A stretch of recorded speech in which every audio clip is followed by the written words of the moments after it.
Alright, so open up CodeLight, and I recommend you to watch this video on a separate device, be it a computer, another computer, or a tablet, or a mobile phone if you have one, so that you can so you can type your programs while I'm going.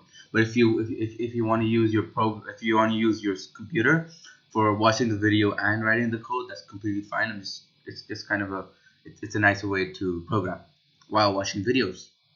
Alright, so open up CodeLight, and this you should be prompted with this big this window, and this is the home page essentially.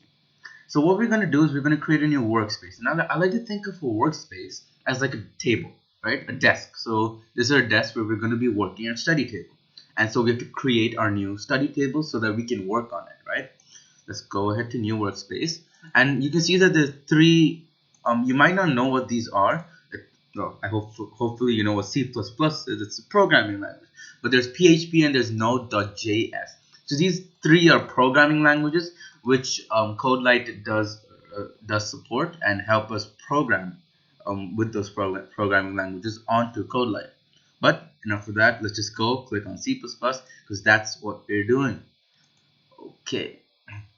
Now workspace name. I'm just going to call it my name. You call it your name. So my name is Shehab, so I'm just going to call it Shehab. Alright, click OK. Alright, so now we have created our own workspace. So how do we start writing code? Well, in our workspace, in our desk, we have to have books and notes, right? We have to have papers. So let's create this new project or new folders, if you like to say that. And file, new, and new project. So there's new empty file, there's new workspace. New workspace is grayed out because we already have a workspace, and then new project. Right? So you'll actually be prompted with something like this, like so, over here. So GUI console user templates, unit test plus library and others. So ignore that for now and just go to console, and you'll be prompted with GCC, G++, and so forth.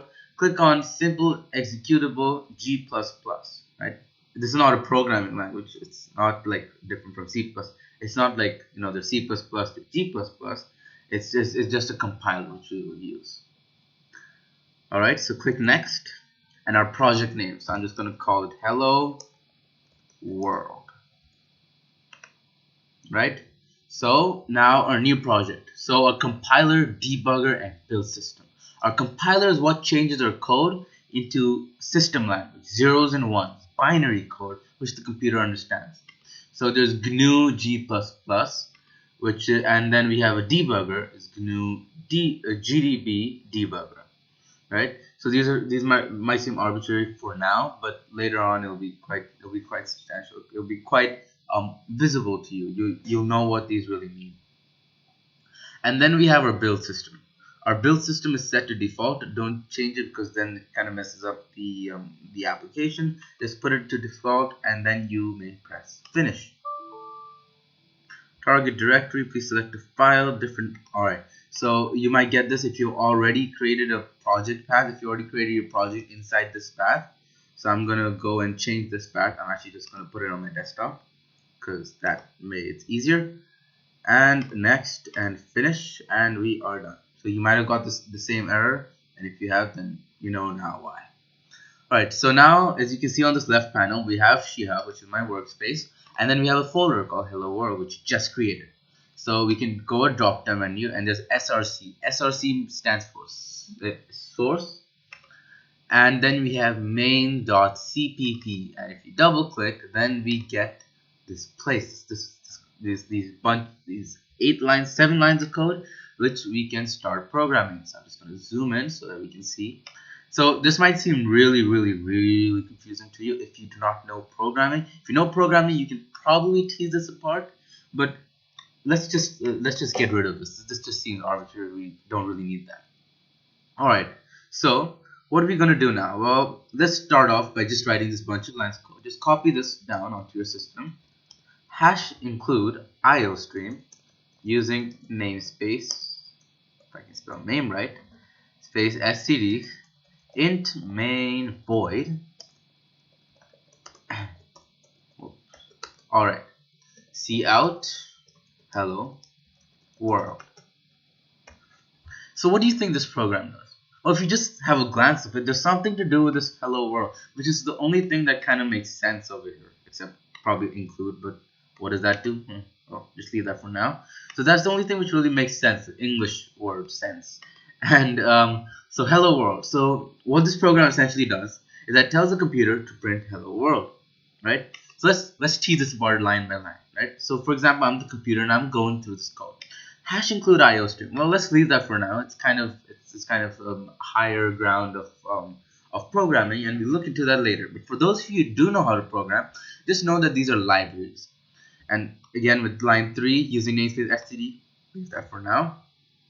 Next, we have int main void. And let's think of int main void as kind of a thing which is telling the computer, all right, do something in between these two curly braces highlighted in line 6 and line 8.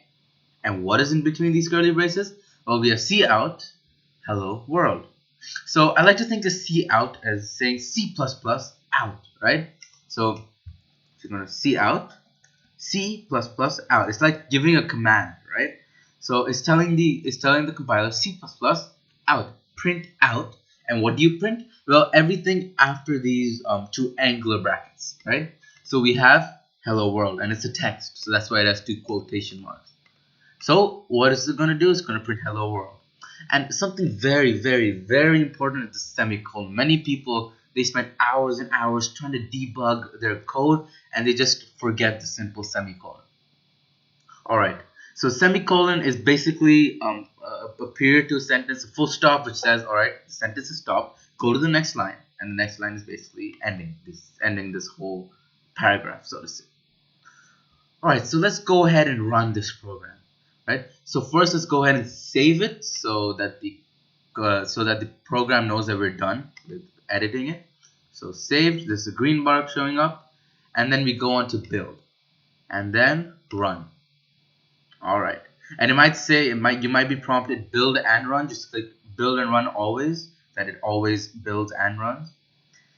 And now, in a moment, we should be prompted with our window. All right. So fun stuff, huh? We got hello world. So we told the computer to print out hello world, and it was very obedient to do so.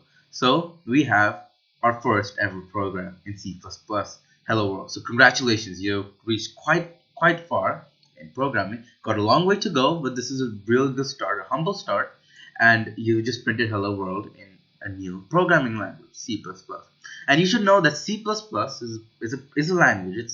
It's not that different from like French or English. Learning programming language is quite similar to learning English or Latin or Mandarin or whatever, because you're learning new things. You have to how do you write the stuff, what kind of grammar, like punctuation and all that stuff. It kind of seeks into programming itself.